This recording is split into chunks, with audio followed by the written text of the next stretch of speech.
Hi, I'm Dr. Jeffrey Annamarino from Bellissimo Plastic Surgery and Medi-Spa. Welcome to our live Facebook event tonight. Tonight, our topic is everything breast augmentation. So, one of my favorite surgeries to do. So tonight we're going to open it up. Any questions that you have. I have back with me Michaeline, and you've seen her on the show before for other, we did Mommy Makeover and she was our guest. So tonight she's willing to talk about her experience with breast augmentation. So any questions that you have, please go ahead and type them in and we will answer them, and hopefully it'll be educational for you. So we'll kick it off tonight. What should a patient consider when looking into choosing a surgeon for their breast augmentation? Like any surgery that we do or we talk about, we would recommend that you do your homework, look for some board certified plastic surgeons in your area.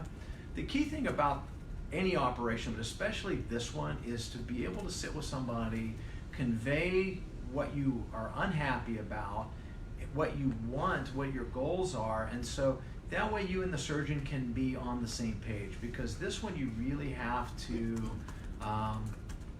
convey what you want in a clear, concise way. A lot of times women come in and they just say, you know, I want a C cup, I want a D cup. You know what, a lot of that is very subjective, and there's no concrete way of measuring what a C or a D or a double D is. There's no uniformity in bra sizes, and we'll get to some of that tonight. So no matter what size breast you have, you could probably go one cup size up or down depending upon the style of the bra, the cut of the bra, if there's padding in the bra, the company that makes the bra. So there's really no way for a surgeon to say, okay, I'm going to make you a C cup, because in their mind a C cup is a certain volume or certain fullness, but to a woman it might be something different. So you've got to be able to convey in different terms what you want, and that's the first thing I tell women is, you know, I'll ask you what cup size you are now, and that's the last we'll discuss it, because it really doesn't matter what the cup size is. We're going for your look, and that's what we want to achieve. Michaeline, what did you consider when you decided to look into having surgery? For the physician? Mm-hmm. So from a patient's point of view, and believe me, I did go to 3 separate surgeons before we found Dr. Annamarino. And actually, story behind that was at the time that I did go, which you remember, we talked about this, at the time that I did go for my consult, I was 40, so that was sort of going to be my 40th birthday present, but timing wasn't right, finances weren't right. But I liked Dr. Annamarino so well that when it was a time, I hunted you down and found you. You were with another practice, of course, and now you're out. So for me, it was all about being comfortable with the physician, how much time they spent with you, you know, answered any questions, you know, not just in medical terms, you know, layman's terms, what to expect, what, you know, more so comfortable. Honestly, there was a few surgeons, and I actually told you this before, it kind of creeped me out a little bit, just gave you a creepy feeling. Nope, ran from them. But so for me, it was all about, in the staff as well, being comfortable, even going over financial things, being comfortable. You know, they're straightforward with you. What's this? What's that? You know, you want to know it all, because it's like a big purchase, so to speak. Right. And it's your body, so.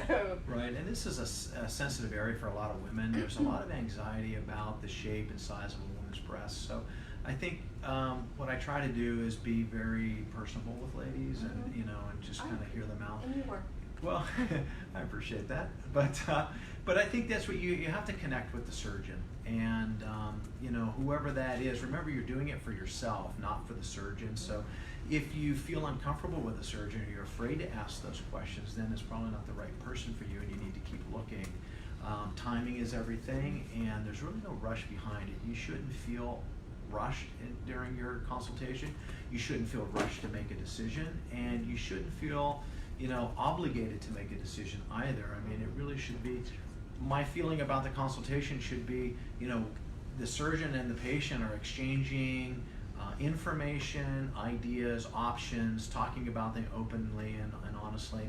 And then that gives the patient enough information that they should be able to go home and think about it and choose if it's the right decision for them. There shouldn't be a hard sell, and that's the way I think medicine shouldn't be, even in plastic surgery. I definitely agree, and they should not upsell you. Like, Right. again, I was telling you a story about that. I had one surgeon, I asked for this, and he said, oh, but you need this and this and this. And of course, you know, I left feeling terrible about myself.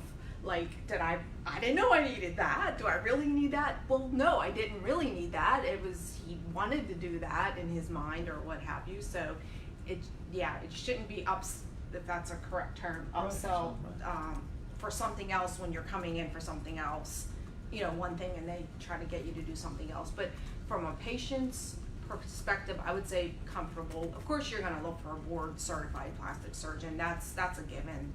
You know, you're not going to walk into some shady little shack and be like, well, if you do, you should leave. But definitely that's a given. But then after that, I would say, like you said, more comfortable. You have to be comfortable because you're going to be with this person for a long time, and, you know, coming back for re-exams, et cetera, et cetera. So. Right.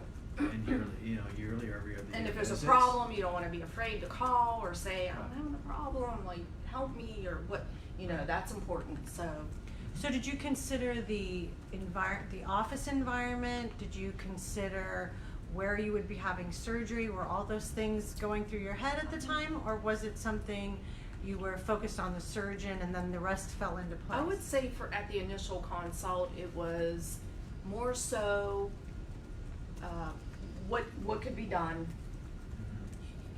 What did I want to do? Is that possible? Am I going to get the look that I wanted, etc.? Health risks, etc. That type of thing. And then, of course, we're people that want to see, pretty things. So when you walk into an office or an area, you're gonna say, oh, this is really nice. This is. So that, you take that into account, but you don't think about it right then and there. At least I didn't. If I would have got a funny feeling, it would have probably turned the whole thing around. But I was comfortable from the start, so that made me, continue on and et cetera. Right. Well, I think that's a good point. I've had patients come in that have had surgery in other places, and they said, they felt uncomfortable from the beginning, or they didn't like it, and they felt uncomfortable going into the operating room. The operating room wasn't what they expected, but they were too afraid to say anything, and then they didn't get the outcome that they wanted, and then they were uncomfortable saying anything about it. So I think you just need to be upfront with the surgeon, and you know what? And I encourage patients afterwards, to be upfront with me if there's questions that we need to talk about. If there's things that, and I think patients are a little reticent to do that, but I think they need to be in an environment where they should be able to express their feelings. And I talk to you think about it. I trusted you enough that you're gonna go to an operating room that's, Right. I'm not, you know what I mean, it's Yeah, the surgeon's gonna be in an atmosphere but you have to be careful with that as well, because there are some surgeons that own their own surgery center, and you wanna make sure that surgery center has been accredited and approved. You also wanna make sure that it's clean. You wanna, and it's okay, if you're on the day of surgery, you're gonna be anxious, and if it's not working out, then you need to speak up and not just go through it. But there are some people that have surgery centers that may not be really approved for what you're having done. So if you're going to somebody that's going to a bigger center or a hospital or an accredited surgery center, you're going to be okay. But I think some of these, the privately owned, and some of the privately owned are excellent, and they're approved and everything's clean, and so I don't want to get the impression, but you need to find that out. You can't just assume that the surgeon owns it, that it's okay. You really have to be comfortable with that place as well.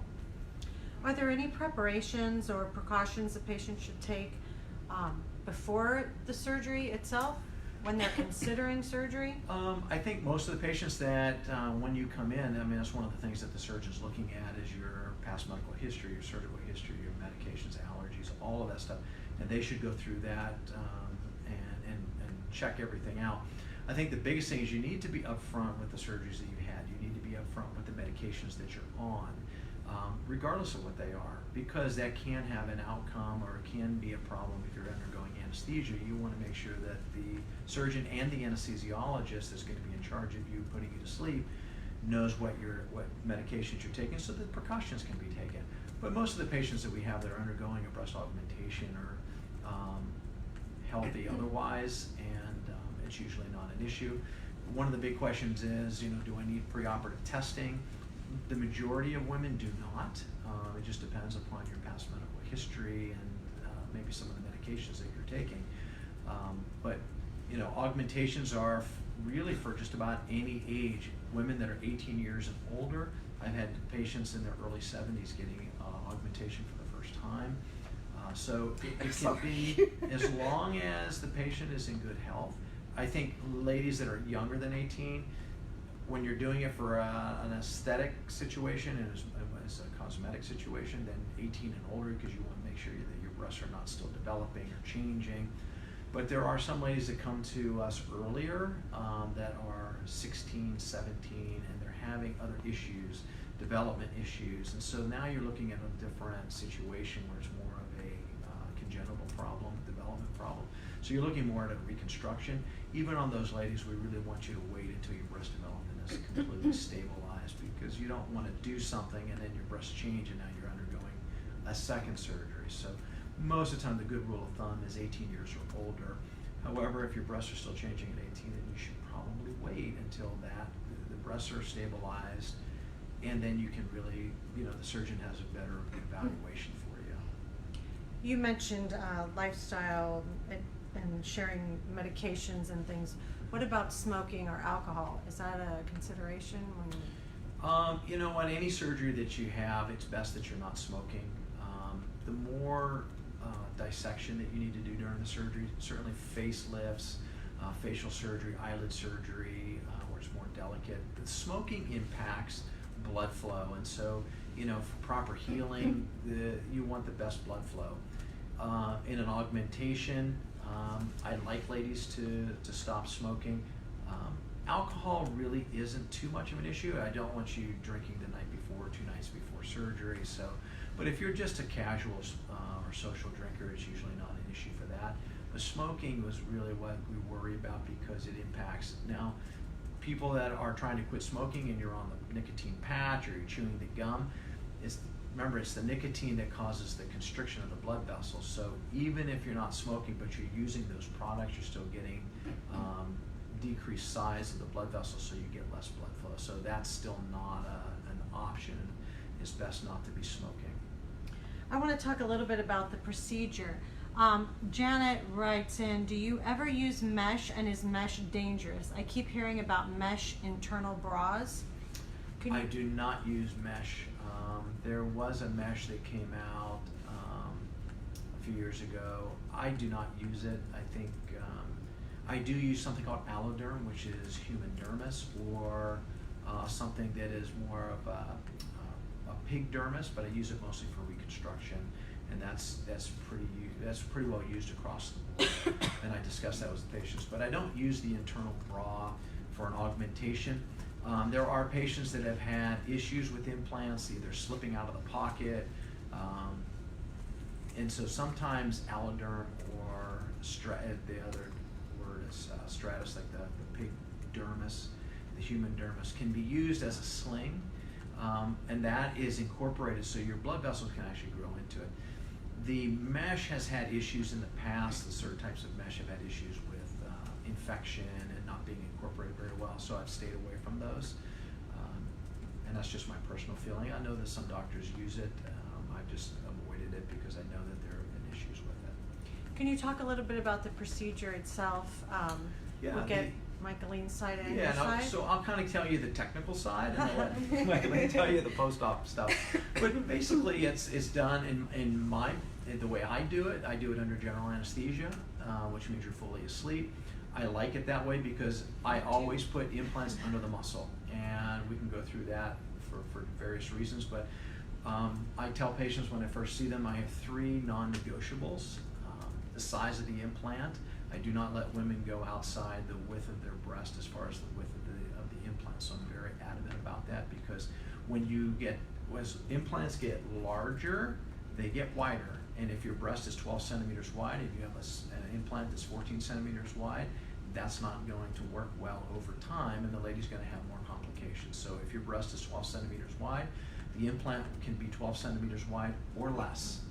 And that's one of my non-negotiables. The other one is that implants are always, always, always under the muscle. The reason for that is to decrease your risks as well. One of the most common risks of a breast augmentation is something called a capsular contracture. So a little quick note about that is anytime that a surgeon puts in an implantable medical device, breast implant, prosthetic knee, a prosthetic hip, plates and screws and fractures, anything like that, your body will recognize it as foreign. It does not reject it, but it will build a very thin layer of scar tissue around this implant. Same thing that would be around the knee, around the hip, around the plates and screws. So a very thin layer, 1 to 2 millimeters. That's your body just sort of holding that into place. In about 10 to 12% of women getting a breast augmentation, that capsule, not the implant, but the capsule can thicken and tighten, and that's called forming a contracture. We know that if we put the implant under the muscle, your risk goes down to 5%. The other reason I don't do that is because of breast cancer surveillance. 1 in 8 women develop breast cancer. Many of you that know me or have watched the show, I do a lot of breast cancer reconstruction. I'm very adamant about surveillance. So if the implant is under the muscle, your breast is visualized with just a normal mammogram as if you did not have an implant. The implant above the muscle can obscure sometimes up to 15% of breast tissue from adequate visualization. So in my opinion, that is not safe. I put the implant below the muscle. So the process then is I want that muscle to be completely relaxed. So when you are under full anesthesia, the anesthesiologist and the certified nurse anesthetist are taking care of you. They can relax the muscle. I can put the implant underneath, less trauma, better recovery, faster recovery. So you go to sleep, I make a small incision just below the breast in the fold. I can go right up under the muscle. I don't even have to touch the breast tissue and put the implant in place. The whole surgery takes about an hour and a half, and you're in recovery. It's outpatient, and you go home about an hour or so after surgery. Most of my patients complain or describe pressure sensation, not overall pain, but feeling just uncomfortable for the first couple of days, and that's because the muscle will spasm a little bit. Once the spasming goes away, they feel much more comfortable. So that's what I tell them, that's what patients tell me. So Michaeline can tell you a little differently if that's different, but it's usually not that hard of a recovery. Not really. I hate to say it like that because then people are going to be like, oh, for me, it wasn't a hard recovery. I mean, I had multiple surgeries at one time, but then I did have a re-augmentation. So I had the breast done by themselves, so I got to see both sides of it. So for me, it was just soreness, but you're able to do almost every, now you can't lift. If you have small children, or you have a job that you have to lift things or do a lot of bending, I would say that's going to be hard for you for a few weeks, right? Mm-hmm. But it's just soreness, basically. Nothing, no big, nothing crazy, nothing. And now I didn't have any complications, so now somebody that might have had some complications might feel something different. Mine went smoothly. Just basic soreness, just like you might have had some surgery, like but nothing crazy, nothing out that I don't think the average person can handle that, doesn't have other health issues or something else going on at the time. It was fairly easy and recovery was quick, I would say.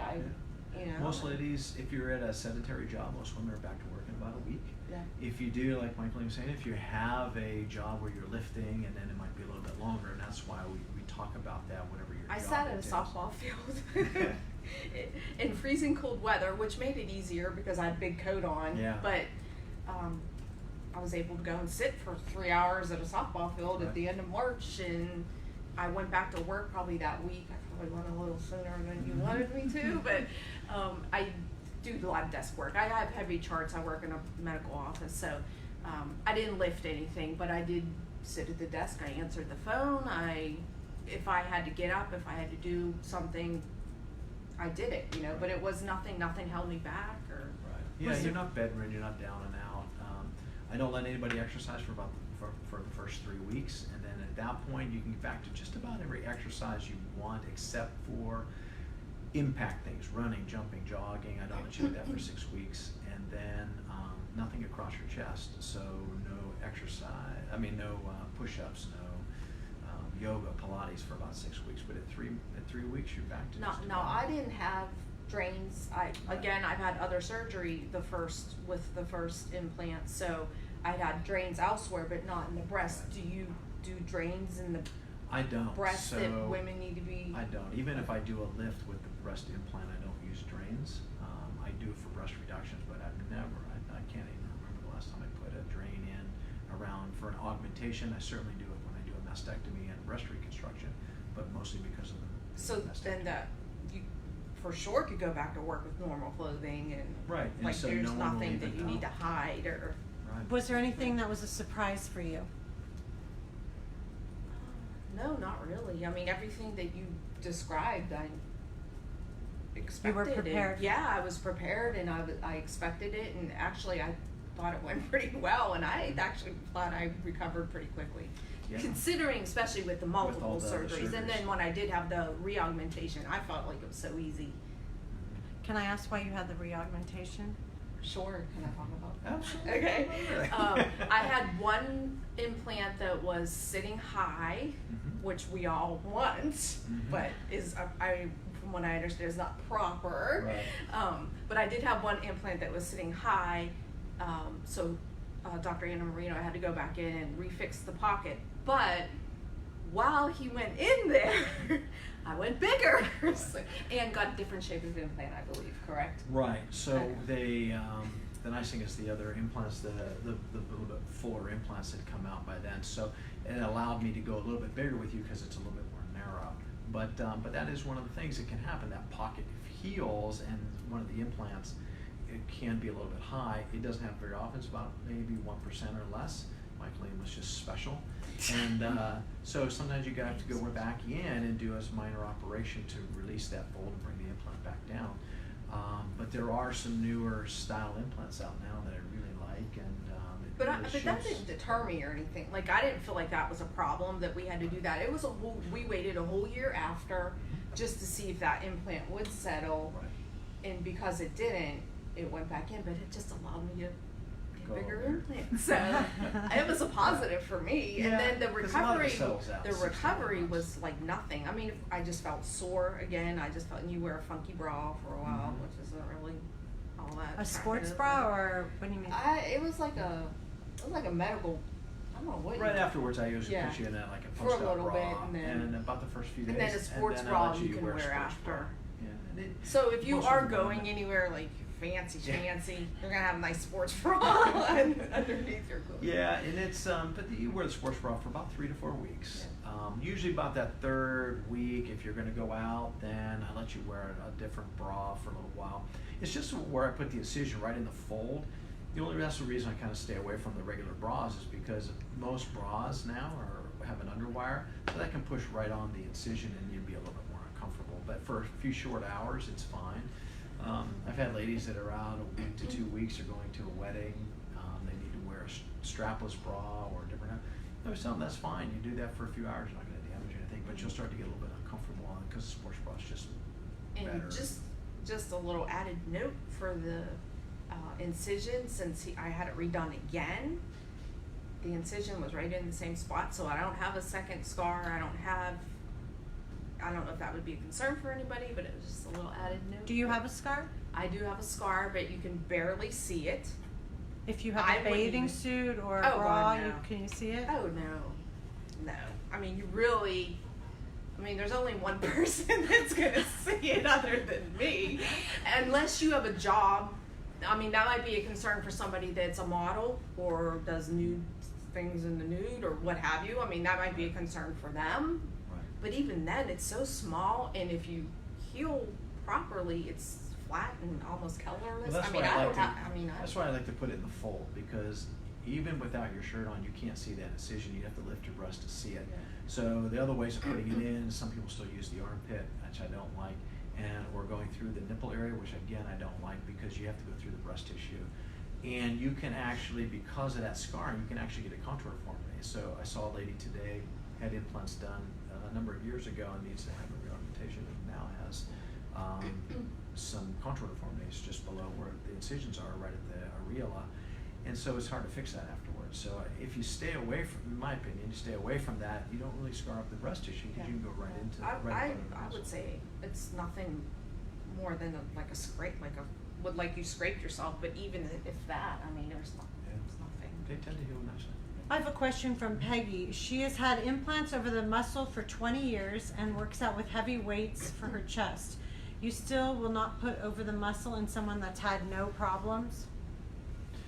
I give them the option for that. I go through the risks that you can still have a capsular contracture. Again, you may be missing something on mammogram, but at that point, if the lady's not having any issues, I let that up to the woman. So it's not uncommon for me to just put them right back in the same position. I just did that last week for a lady, and that was just her desire, and I'm okay with that. But I think that when you start fresh, I think it's just easier to go under the muscle. There's really no difference in downtime, and so it's a better position. And I know 20 years ago it was more common to put them above the muscle. So if you want to keep it there and you're not having any issues, that's fine with me. Do breast implants last forever? No, and that's the key thing is that implants, saline implants have an average lifespan of about 10 to 15 years. Silicone implants, the new ones, the gel inside is more like a jelly. The shell is a little bit thicker than they used to be. It's about 5 layers thick now. On average, they're probably going to last somewhere around at least 20 to 30 years, but it's probably safe to say around 25 to 30 years. What you're looking for is your breast should remain soft. As the implants wear out, it will actually, the implant will actually cause some irritation of that capsule, and your breast will start to firm up like you had a contracture. So if you're at 25 years and your breasts are soft, you don't need to replace them. If you get to 30 years and your breasts are still soft, you really don't need to replace them. So, but you should be having them checked by a board-certified plastic surgeon.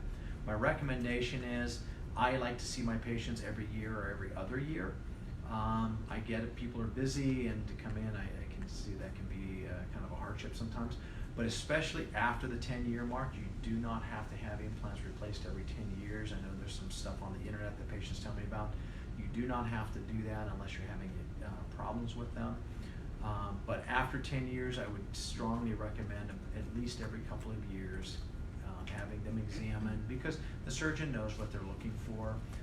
They'll ask you again if the breasts are soft, any change in the breast, any change in feel, are you having any pain, what do your mammograms look like, so we have to look at all of that. So after 10 years for sure, but as long as your breasts are soft and you're being examined, I would just keep going.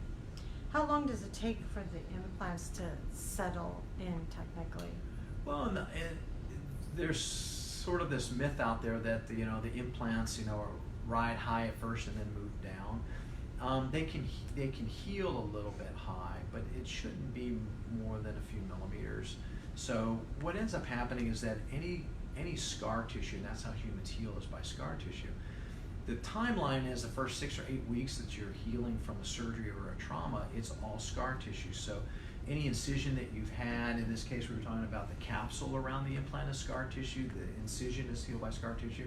So in about 6 to 8 weeks, your breast should look pretty nice. The implant should be in the right position by that time. But they're still going to feel a little bit firm because the scar tissue is immature. That incision on the bottom is going to still feel a little bit thick. Now, after that first 6 to 8 weeks, you're going to go through 10 to 12 months of that scar tissue now remodeling and softening. So we usually wait a good 6 to 9 months. That's when your breasts are really going to soften. You'll see them drop a little bit, but it's really the breast tissue is just sort of releasing, the scar tissue softening. So yes, they'll settle down a little bit. In Michael Lee's case, they both settled a little bit, but one was still a little bit higher, so we went in to fix that. But even then, at about 6 months, everything should be pretty soft. Most women, up until about the 3rd month, will always come in and for their post-ops and talk about the implants. From 3 months on, they'll actually unknowingly stop talking about implants. They'll start talking about their breasts. And so about the 3rd month, things are softening pretty well.